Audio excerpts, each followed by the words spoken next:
everyone, I'm Clive. Hey, and I'm Louis. Thanks for joining. And today we're going to talk about BIM best practices, the fifth in a 5-part webinar series, ranging from starting the perfect BIM execution plan, being able to coordinate what you need in the scope, manage the templates to make it easier and quicker to create your contracts, managing tasks, and now the fifth one is all about verifying. Did we get what we said we were going to do? We'll be talking about what happens today on projects, and then most of the time, talking about these best practices for BIM verification. So knowing what to check, having a workflow, knowing what tools you're using, and creating that in a way that you can continuously improve it. So Louis, what gets promised on BIM projects today? What doesn't get promised, really, we should be asking. BIM promises a lot of things that we could achieve. We could achieve faster construction, higher quality documentation, more efficiency in certain uses of the model, and overall less waste. But sometimes, right, sometimes we fall a little short. Maybe we had too many promises, or sometimes the projects move way too quick to start implementing BIM. They're used to the traditional processes. So before they know it, things are kind of falling apart with their BIM goals for the project. Many things can go wrong with many promises. Yep. And so why might that occur? I don't know. Let's ask the BIM guy. They should know, surely. And the BIM guy is on the hook for a lot. And that's unfortunate because BIM is really a team sport. It's not something that one person is solely responsible for. Right. So this occurring a lot of the time is just passing the buck and not really truly implementing BIM for the best. Right. It could be many reasons that BIM could fail. So it's not just one person or one team. Let's have a look at some of the reasons why we've seen BIM not be so successful. So some things are based on the tool set and the disconnected workflows that sometimes are experienced. And this guy feels I'm sure he's trying to do the right thing. Yeah. I think I felt like that before. Maybe it was just the workload. There was too many things going on at the same time. And then sometimes the process. So people are maybe not having a complete process, and that model checking is something that would be a great thing to do, or like this little chap here is just really lip service. Oh yeah, we check the model. Obviously, that's a very important step. We check it. But if you're checking it like this guy is, probably not the right results are occurring. And then what happens about recording that has been checked? About the documentation of that? Who's performed the check? Who's actually recording what's done? What failed? What needs to be fixed? And this is all before you go and use the model. So there's lots of coordination, clash detection, and great issue tracking applications out there. But we're talking about, let's not get all of those issues downstream. How can we get them resolved before? So how can we improve BIM management? How can we be upstream and taking a look at what the best practices are to be able to achieve some of that? Yeah, there are 3 key steps to the workflow, and we've covered BIM execution planning, the task management, so managing those tasks that come out of the BIM execution plan. And today we're going to focus on checking for that, making sure we met those expectations, whether they are our expectations and we're checking, or we're submitting some best practices on how just to overall produce a higher quality model. The BIM compliance best practices that we'll go through are knowing what to check, and then defining a workflow to check, and then understanding what the tools are for these steps, how to document it, and hopefully that's a byproduct of actually doing it, and then what to do to continuously improve. And we should be checking every single model that comes through that workflow. So let's dig into a demo. Waste no more time on slides and poor GIFs and really bad puns. The first thing is to get a model. So dragging and dropping a model into the browser is the first step. And this is just an example because we don't want to wait for the 5 minutes that it might take to process it, but that's getting a model into the browser.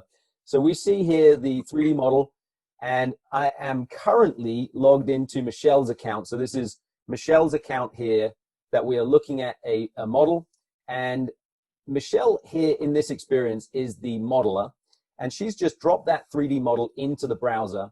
And one of the things that she's been working on is the foundations. So we can select a foundation, use the select higher level option to be able to select all of the foundations and any components that are related. And Michelle is simply saying that they are related to the wall foundations task that she's been working on.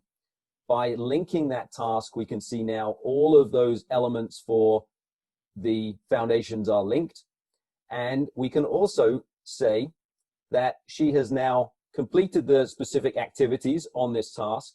And let me move my window to the other side a little bit, because what you see in the background is her manager's view, which is filtered to show the elements that they need to check. So I'm kind of playing two roles so you can see what's happening on my screen. And then as she says, I am now setting these ready for review, that task then goes from her list and into the manager's list to then start reviewing. Louis, I'm going to ask you to play the modeling team members, and I'm going to go and show the manager's view. So this is now going to be the manager's view. And we can see that very quickly, if I come in here, I can click on, oh, I can see Louis adding more tasks for me in my view here. I can start to review the tasks and start to see, okay, these wall foundations, there were certain items that we wanted to have checked. We wanted to make sure that we had the zones of influence modeled. They were even listed in the elements that were to be modeled. And we can see that the modeled elements had been added. We can visualize them. And I could, if I wanted to, just simply verify that task and it slides away.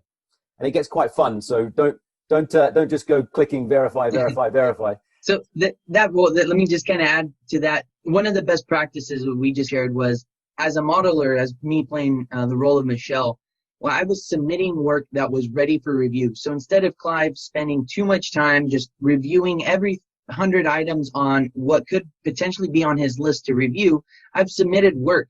And essentially, in that case, he's now not wasting any time reviewing something that isn't ready. Yep, absolutely. So let's take a look at the next one. I'm getting notifications up here to tell me that these things have changed. So I can see that I've just reviewed something. And as Louis had made those updates, I could get notifications. The next one in my list is a lighting item. So I can click, it will isolate the elements and zoom to fit those elements. And then I can start to understand whether they have completed the tasks. I can see it looks like there's a specific lighting fixture. There's some details that have been added. So we've got a specific, this is that lighting fixture that we need to be added to the model. And it looks like in this task, even though it's been set ready for review, I can see that certain things haven't been checked. And then I would probably want to investigate which lighting fixtures have been used. So I can come in and start to review, okay, this is a lighting fixture. I could even see the property data of that. Maybe there's warranty details, etc. It looks like they were certain things that should have been added and they have not been included. So we can start to understand, okay, this might not be ready for it actually being approved. So instead of me approving this, maybe I would say in this example, just because I know the conversation, I can not get into the huge amount of details. I think that they were missing the exact Revit family. So I can say it was actually this Revit family. So I can just upload a Revit family, and then that Revit family, even though it looks like a JPEG, that was my poor attempt at demo. So they would then have that. I could then comment. It looks like it's Ben's task. So I could say, Ben, please use the RFA file attached to remodel or replace lights. And so Ben would get a notification. He would get to click on that notification. It would take him directly to this, and he would be able to access the exact family. I would, instead of saying that this is now, I'm going to flick it back to the fixes column. So if I do that, it will be removed from this list. And actually what we're doing as we are changing the status of these is you'll see now these are all red and they are in the fixes category. So when I turn everything on, you can start to see that we have color coded for each of those statuses. So what's started, now what's ready for review, which is actually what I'm looking at right here. These are all the items that are ready for review. Next, I would look at the round columns, and I would maybe say, I can see that they have not checked this, but check column breaks between floors. So this is something from an estimating perspective, sometimes from a coordination perspective, making sure that they are not one column that goes through the whole building. And I would do that by simply clustering those columns. And when I cluster those columns, I can see that they are all one-story columns. And that makes sense. That's great. That's exactly what I need. And now I would verify that task, and these all turn green. And what So, Clive is doing is going through a couple different scenarios on why we would be checking models. We could be checking the model for, in this case, this is for 3D coordination. These kind of checks are necessary for that. For other checks like handovers and information, we'll be checking for the information actually inside of the content. What's the next one here? So we've added also stairs. I like putting things back in the building. So when you've clustered a group of columns, if I then uncluster them, they all go back in as if by magic into the right place into the building. Yeah, that tool certainly helps. It's not always easy to look at some of the content spread out through the building, and I think you could show that pretty well with the next one coming up. I like showing it with everyone. Maybe one of them is the HVAC. So here, one of the checklist items I know not only is to use the right color for the ducts, which you can see that they have, so we can identify this and we can even use the color and we can understand exactly what the RGB is, etc. But check that the duct lengths are realistic for fabrication. It is just an item based on this requirement for 3D coordination. So if I select those and then hit the cluster button again, it will group all of these items and then I can start to see how long all of these duct lengths are. And I can see some pretty long duct lengths here, and probably they are a bit longer than they should be. They're probably not fabricated ready. over 100 feet. Obviously, we can have that in meters as well. Over 34 meters long. I think that that's probably too long for a single run of duct like that. So that would be another one where potentially I would open it. I would comment to Jenny and say, is this realistic for ducts to be this long and coordinated? So Jenny would get a notification and she would see that I had, unfortunately for this task, I'd kick that back to fixes. So let's uncluster those and show everything and then look at a couple of others. So for example, stairs, if we looked at stairs and then the checklist items for checking that stairs connect to all floors, we've also got different specifications that we might want to check to and make sure that they are compliant with. But in the visual sense, in the geometric sense, we might want to turn on the floors and see at the side to make sure that all of the stairs met with the floors.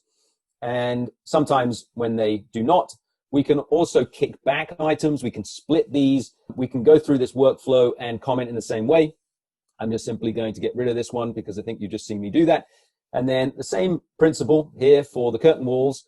Maybe we would want to see these in context with potentially the floors, and maybe we would also want to see some walls as well. So we would see whether everything fit together and whether we were happy with what we were seeing from the curtain wall perspective. Yeah, one of the things that we covered here was documenting tasks. So by Clive being able to target why certain things went wrong or maybe right, we're documenting on the actual task itself while it's being tracked. Everything's contained within the same container that we started with from the requirements. And we can see everything that's happened on this. People have been assigned to it, when they've been assigned to it, etc. Yeah. And very quickly follow that workflow through. So let's just quickly look at the model status for these items, and we can visualize the whole model. We can start to see what needs fixing, what has been verified, what we're happy with, what's been started, what's in progress, what's still on the to-do list. And also we can start to see, if there are items that have not been submitted, they haven't been linked to a task. So what this would represent is a set of items that we hadn't even planned for. It wasn't in part of the scope. And we might start to see, well, for example, the stair rails, that's one item that we might want to say, actually for coordination, not just stairs, but also the railings as well. Yeah, this is a way to improve the workflow from this project to the next. So there was some unexpected scope. Maybe that was added. Maybe you want to include it for the next one. It was missed in this scope and you want to include it for the next one. Adding it to the list now gives you the opportunity to reuse the scope that you've created for this project and add it to and import that scope on the next project. Yep. A lot of this we've covered in the other demos. So if this is your first webinar, I recommend you watching like the third one or the fourth one for templates, which covered most of the templates for scoping. So yeah, in this one here, we've got the railings, and we would want to go back to the scope and say, let's take a look, and inside of probably architecture, we would want to add the railings, and that might be, we can look at all of the different railing types. Let's use metal stair railings. Next time we do this, we're going to have an item for railings, and we're going to assign it to maybe, the architect at this point in time.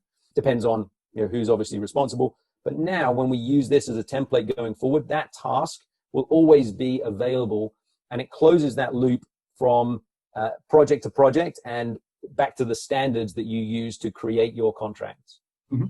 So really, really important part of the workflow. One of the parts that we didn't really show was the tracking and the colors. This is showing where those colors are. So each one of these columns gets a color, and that color is what is represented in the verify module when you're looking at the status of these.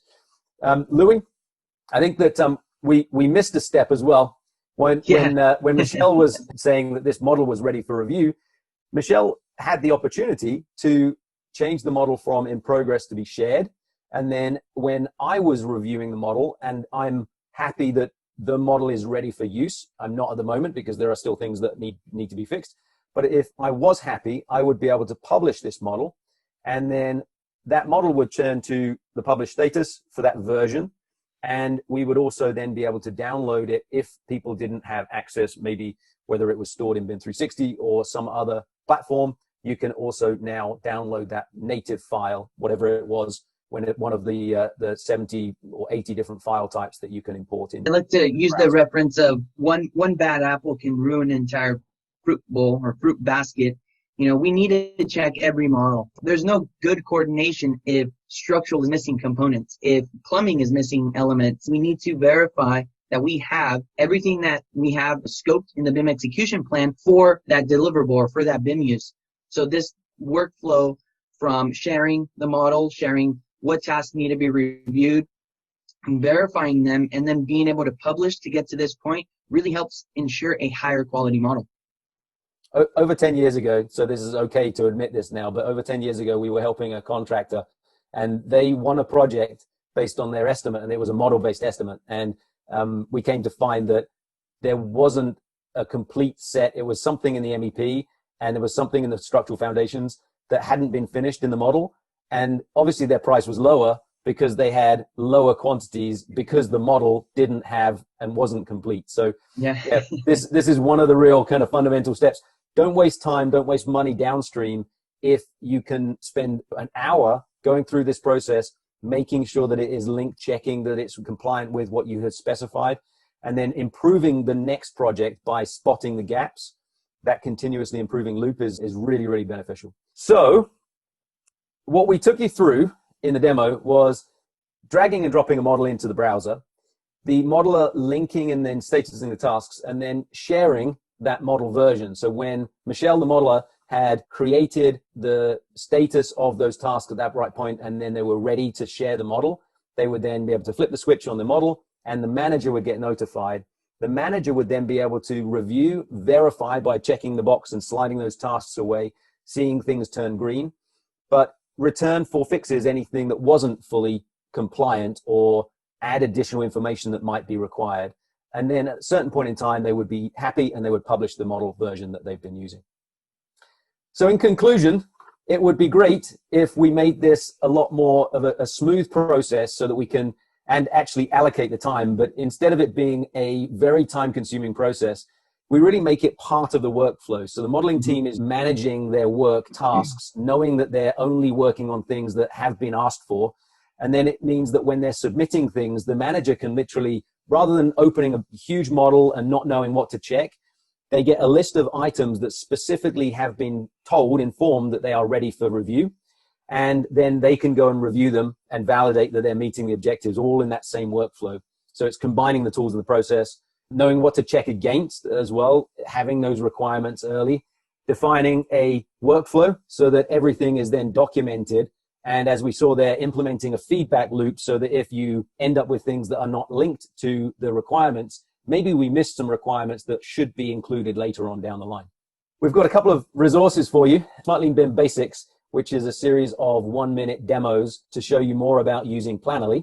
And we also have a masterclass, which is pretty popular. It's a 4-part series of workshops with your team, with your company. And it really digs into each part of the workflow that we've described in this best practices series.